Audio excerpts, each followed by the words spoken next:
चिंतन श्री गुरुदेव दत्त श्री स्वामी समर्थ। तुम्हा सर्वांचं आपल्या स्वामी शक्ती ह्या चॅनलमध्ये मनापासून स्वागत आहे।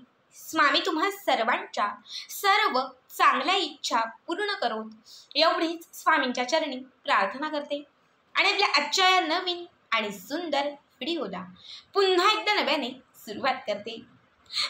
बघा तिन्ही सांज म्हणजे सायंकाळी 6 ते 7चा टायमिंग, कमीत कमी 5:30 ते 7:30 या टायमाला या वेळेला तिन्ही सांज असं म्हणतो। आणि तिन्ही सांजेची जी वेळ आहे ती लक्ष्मीच्या आगमनाची वेळ असते। बघा या वेळात बऱ्याच वेळा आपल्याकडनं काही चुका घडतात, बऱ्याच वेळा आपल्याकडनं काही मिस्टेक होतात आणि त्याचे दोष आपल्याला लागतात। यामुळे मग आपल्या घरामध्ये गरिबी ओढावते, दरिद्रता वाढत जाते, संकट येतात, घरात असणारी लक्ष्मी ही घराच्या बाहेर जायला लागते। तर बरीचशी लोक अशी आहेत की ही लोक या तिन्ही सांजेच्या वेळेचा अत्यंत चांगला उपयोग करतात। दिवसभर काही नाही पण या वेळेत आवर्जून उपासना, पूजापाठ, आराधना करतात, काही उपाय करतात। कारण ही वेळ जी आहे ना ती लक्ष्मी प्राप्तीची वेळ असते। या वेळात साक्षात लक्ष्मी माता ही आपल्या उंबरठ्यापर्यंत आलेली असते आणि उंबरठ्यापर्यंत आलेली लक्ष्मी माता आपल्या उपासनेने, आपल्या उपायांनी आपल्या घरात प्रवेश करत असते। बऱ्याच वेळा आपल्याकडनं चुका होतात आणि उंबरठ्यापर्यंत आलेली लक्ष्मी आपल्या घराच्या बाहेर निघून जाते। आजच्या या व्हिडिओमध्ये मी तुम्हाला या वेळेत कुठल्या चुका टाळायच्या आहेत आणि कुठल्या सेवा करायच्या आहेत, लक्ष्मीला प्राप्त करण्यासाठी काय करायचं आहे, घरात असणारं दरिद्र, गरिबी आणि दरिद्रता संपवण्यासाठी आपल्याला नक्की कुठल्या गोष्टी करायच्या आहेत, हे सगळं काही व्यवस्थित मी आजच्या व्हिडिओमध्ये सांगणार आहे। अत्यंत महत्त्वाचा व्हिडिओ आहे, त्यामुळे व्हिडिओ स्किप न करता शेवटपर्यंत बघा। आणि जे आपल्या चॅनलवरती नवीन असतील त्यांनी लगेचच आपल्या चॅनलला सबस्क्राईब करा, कारण तुम्ही आपल्या चॅनल सबस्क्राईब केल्यामुळे मी पुढचे जे काही व्हिडिओ बनवेन ते सर्वात आधी तुम्हा सर्वांपर्यंत पोहोचतील। बघा आपल्याला काय करायचे तर जेव्हा 6:30 म्हणजे 6 ते 7:30 हा जो टायमिंग असेल, या टायमात ज्या चुका टाळायच्या त्या अगोदर तुम्हाला सांगते। बरेच लोक दिवसभर व्यवस्थित असतात, बरीच लोक दिवसभर नॉर्मल असतात, सगळं चांगलं असतं, पण ही वेळ झाली की घरात भांडणं करायला लागतात, घरात मोठमोठ्याने बोलायला लागतात, कोणीतरी या वेळात कामावरून घरी येतं, मग काहीतरी वाद सुरू होतात। जर तुम्ही या वेळात घरात भांडणं करत असाल, तुम्ही घरात वाद घालत असाल, मोठमोठ्याने जोरजोराने बोलत असाल, तर तुमच्या उंबरठ्यापर्यंत आलेली लक्ष्मी तुम्हाला शाप देऊन तुमच्या घराच्या बाहेर निघून जाते। अशा घरात कधी सुख नांदत नाही, अशा घरात कधी समृद्धी येत नाही, अशा घरात कधी आनंद राहत नाही। जर तुमच्याकडनं ही चूक होत असेल तर ती आत्ताच सुधरवा, या वेळात घरातील वातावरण हे प्रसन्न ठेवा। दुसरी गोष्ट, बऱ्याच वेळा असं होतं दिवसभर अख्खा असाच जातो आणि या वेळात नखं काढली जातात। बघा नखं जी दरिद्रता म्हटली जाते, जर तुम्ही या वेळात तुमच्या घरात बाहेर कुठेही नखं काढत असाल तर लक्ष्मी माता ही तुमच्यावरती रुसून निघून जाते। त्यामुळे दिवसभर कधीही नखं काढा, पण या वेळात चुकूनही नखं काढायची नाही।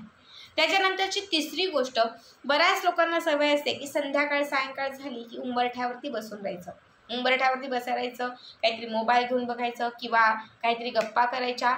जर तुम्ही लक्ष्मी प्राप्तीच्या वेळात उंबरठ्यावरती बसाल तर लक्ष्मी तुमच्या घरात कशी येणार? उंबरठ्यापर्यंत आलेल्या लक्ष्मीला तुम्ही अडवत आहात, ज्यामुळे तुमच्या घरामध्ये म्हणजे घरामध्ये येणारी जी लक्ष्मी ती घराच्या बाहेरच निघून जाणार। त्यामुळे जर उंबरठ्यावरती तुम्ही पाय देऊन राहत असाल, उंबरठ्यावरती बसत असाल तर ह्या अत्यंत चुकीच्या दरिद्रतेच्या सवयी आहेत, ज्या तुम्हाला आत्ताच बदलायच्या आहेत। बऱ्याच लोकांना सवय असते तुम्ही नाईट करून या, तुम्ही दिवसभर कुठेही जा, आजारी जरी असाल तरी मी तुम्हाला सांगते दिवसभर कधीही झोपा, पण संध्याकाळी 6 ते 7:30 ही वेळ सात्विक लक्ष्मी प्राप्तीची वेळ आहे। या वेळात तुमच्या घरातील एक जरी व्यक्ती झोपला किंवा तुम्ही जर या वेळात जेवण करत असाल, झोपत असाल, तर लक्ष्मी तुमच्याकडे कधीही प्रसन्न राहणार नाही।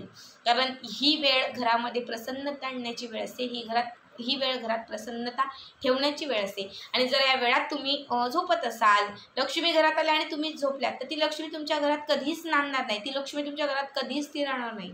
म्हणून ही जर सवय तुम्हाला असेल तर ती आत्ताच बदला। आता मी तुम्हाला सांगते की आपल्याला या वेळेत कुठल्या सेवा, कुठले उपाय करायचे आहेत। सगळ्यात पहिली गोष्ट म्हणजे 6-6:30 वाजले की लगेचच देवघरात दिवा लावायचा। बरेच लोक अखंड दिवा लावतात, बरीच लोक सकाळ संध्याकाळ दिवा लावतात। अखंड असेल तर उत्तम, जर संध्याकाळी तुम्ही लावत असाल तर बरोबर 6च्या आसपास तुम्हाला दिवा लावायचा आहे। दिवा लावल्यानंतर बाजूला उदबत्ती लावायची आहे, थोडासा कापूर लावायचा आहे, एक घंटी घ्यायची आपल्या हातामध्ये जी देवघरात असते ती, आणि 2 उदबत्त्या घ्यायच्या. संपूर्ण घरभर घंटीचा नाद करायचा, उदबत्तीचा सुगंध पसरवायचा आणि यातील एक उदबत्ती उंबरठ्याच्या समोर लावायची आणि एक उदबत्ती आपल्या देवघराच्या समोर लावायची. मुख्य प्रवेशद्वाराच्या समोर घंटी जी आहे ती अगदी जोराजोराने 5 मिनिटं तरी वाजवायची. घंटानाद हा नकारात्मकता संपवण्यासाठी, वाईट शक्तीला घराच्या बाहेर काढण्यासाठी अत्यंत प्रभावी असतो. जेव्हा तुम्ही या वेळात घंटीनाद घरात कराल तेव्हा घरातील सगळी नकारात्मकता घराच्या बाहेर जाईल आणि घरामध्ये सकारात्मकता येईल. ही पहिली गोष्ट. त्याच्यानंतरची दुसरी गोष्ट, तुम्हाला काय करायचे, जसं तुम्ही देवघराच्या समोर दिवा लावताय तसं तुम्ही तुळशीच्या समोर दिवा लावताय, सेम तसाच अजून एक तिसरा दिवा घ्यायचा आणि तो घराच्या उंबरठ्याच्या समोर लावायचा. बऱ्याच वेळा असा प्रश्न पडतो की ताई 3 दिवे लावले का, तर 3 दिवे लावले तर चालतात का? मग आपण एक तुळशीच्या समोर, एक उंबरठ्याच्या समोर आणि देवघराच्या समोर असे 3 दिवे लावू शकतो. म्हणून तुम्हाला रोज संध्याकाळी, जर घरामध्ये लक्ष्मी प्राप्तीचे मार्ग बंद झालेले असेल, घरात काही केल्या लक्ष्मी प्रसन्न नसेल, घरात पैसा येत नसेल, घरात आर्थिक चणचण खूप जास्त वाढलेली असेल, अशा वेळेस एक दिवा घ्यायचा, त्यामध्ये 2 लवंग घालायचे, एक चिमूटभर हळद घालायची आणि एका वाटीत थोडंसं मीठ घेऊन घराच्या उंबरठ्याच्या समोर दररोज सलग 41 दिवस तरी हा दिवा लावायचा. रात्री हा दिवा उंबरठ्याच्या समोर लावायचा लक्ष्मी प्राप्तीच्या वेळी आणि रात्रभर हा असाच ठेवायचा. विजला तरी तो तिथेच ठेवून द्यायचा. दुसऱ्या दिवशी सकाळी उठल्याबरोबर तो दिवा घासण्यासाठी घ्या आणि दिव्याच्या खाली ठेवलेले जे मीठ आहे ते घराच्या बाहेर फेकून द्या. याने तुमच्या घरातील सगळी नकारात्मकता संपेल, घराची बाण खुली होईल, घरामध्ये सकारात्मकता येईल, घरात जे वातावरण आहे ते पूर्ण पॉझिटिव्ह होईल. ठीक आहे. याच्यानंतर अजून आपल्याला संध्याकाळी जी लक्ष्मी प्राप्तीची वेळ आहे, या वेळात आपल्याला देवघराच्या समोर बसून जे श्रीयंत्र असतं त्या श्रीयंत्रावरती कुंकुमार्चन करायचं आहे. बरीच लोक मंगळवारी करतात, बरीच लोक शुक्रवारी करतात. पण तुमच्या घरात खूप जास्त पैशांच्या अडचणी वाढलेल्या असतील तर तुम्ही दररोज या वेळात जर श्रीयंत्रावरती किंवा माता लक्ष्मीच्या मूर्तीवरती कुंकुमार्चन करत गेलात तर तुमच्या घरातील आर्थिक परिस्थिती सुधारत जाते, माता लक्ष्मीची कृपा प्राप्त होते. तसंच या वेळात तुम्हाला तुमच्या घरात TV असेल, मोबाईल असेल, रेडिओ असेल, जे काही असेल तर त्यावरती माता लक्ष्मीचे स्तोत्र आणि मंत्र लावायचे आहेत आणि संपूर्ण घरामध्ये हे तांत्रिक म्हणजे जे आहे ते वातावरण घरात तयार करायचं आहे, ज्यामुळे ह्या मंत्रांचा उच्चार घरात होईल आणि तुमच्या घरामध्ये असणारी अवलक्ष्मी निगेटिव्हिटी घराच्या बाहेर निघून जाईल आणि घरात सकारात्मकता आणि पॉझिटिव्हिटी येईल. याने तुमच्या घराची भरभराट होईल, तुमच्या घरात सुख येईल, तुमच्या घरात समृद्धी येईल, तुमच्या घरात आनंद येईल. अत्यंत साध्या सोप्या गोष्टी आहेत, मात्र या गोष्टींनी तुमच्या आयुष्यात असंख्य पटीने बदल होईल. जर तुमच्याकडून ह्या चुका होत असतील तर त्या आत्ताच टाळा आणि या ज्या काही गोष्टी तुम्हाला सांगितलेल्या आहेत त्या आवर्जून आपल्या घरामध्ये करा. जर दररोज तुम्ही या गोष्टी करत गेलात तर एक दिवस तरी असा येईल की उंबरठ्यापर्यंत आलेली जी लक्ष्मी आहे ती तुमच्या घरात प्रवेश करेल आणि जेव्हा ती तुमच्या घरात प्रवेश करेल तेव्हा तुमच्या घरातील जे दिवस आहेत तुमचे, हे दिवस बदलायला लागतील. मग घरातील गरिबी संपेल, घरातील दरिद्रता संपेल आणि सगळं तुमच्या मनासारखं घडेल. अत्यंत साध्या सोप्या गोष्टी नक्की करा. आजचा हा व्हिडिओ कसा वाटला कमेंट करा आणि पुढचे व्हिडिओ पाहण्यासाठी चॅनलला सबस्क्राईब करा.